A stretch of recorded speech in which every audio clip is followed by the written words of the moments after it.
Okay, let's listen to this and then we get back.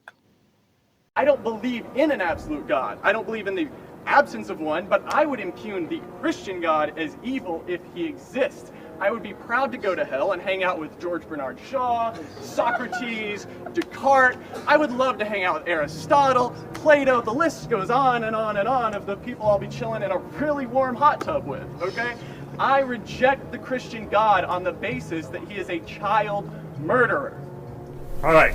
Well, in light of the fact that he sent his son, his only son, to bleed and die on a cross for you, don't you think you better go back and re-examine your assumption that he gives children smallpox? Assumption? Absolutely false.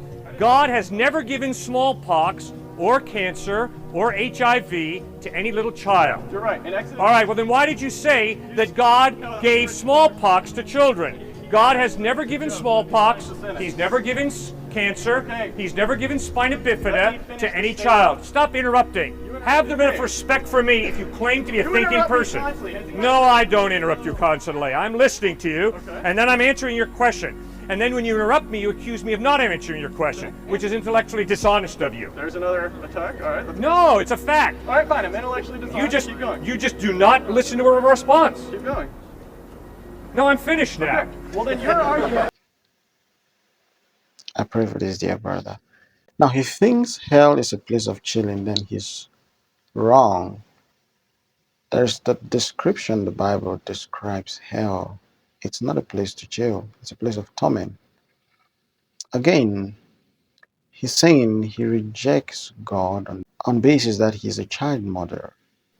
And the foolishness of God is far, far wiser than the greatest wisdom of man. You should understand this fact.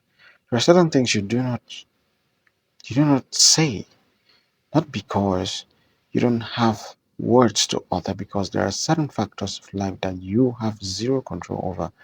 And that in explicitly tells you that God actually exists. There is a big guy up there who knows everything and knows better than you do. Because a lot of people think about it like, why should bad things be happening if there is a God? Why can't he just stop the bad things happen? Let me explain something that is going to put your mind to ease. You see, when God created man, he gave man authority over the earth, meaning the earth was man's to rule. All right? Now, look at Genesis chapter number 1 from verse 26. It says, "And God said, let us make man in our image, after our likeness, and let them have dominion over the fishes of the sea, and over the fowls of the air, and over the cattle, and over all the earth, and over every creeping thing that creepeth upon the earth." Now, notice he said, over the earth, meaning God gave man the earth to rule. Reason, we have free will, meaning we can do as we desire without interference because the world is ours to rule. If God had given man authority to rule the earth and then tries to interfere, it would have been pointless because the earth wouldn't be man's to truly rule. So God gave man the authority to rule, and then he set aside to watch what man was going to do.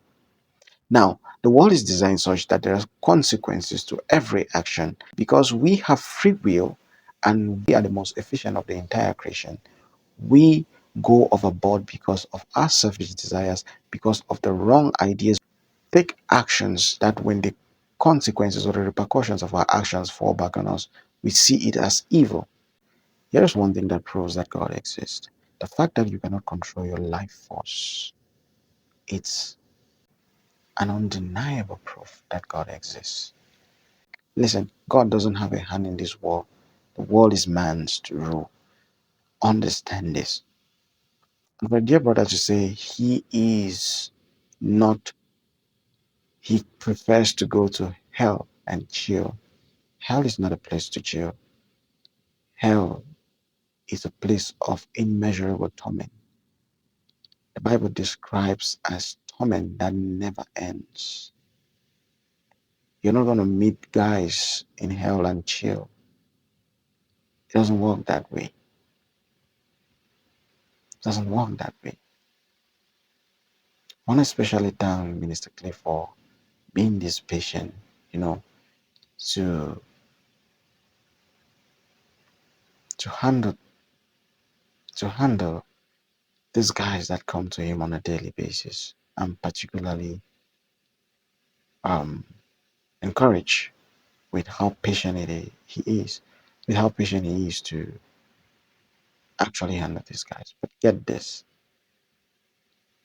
hell is not a place you want to go.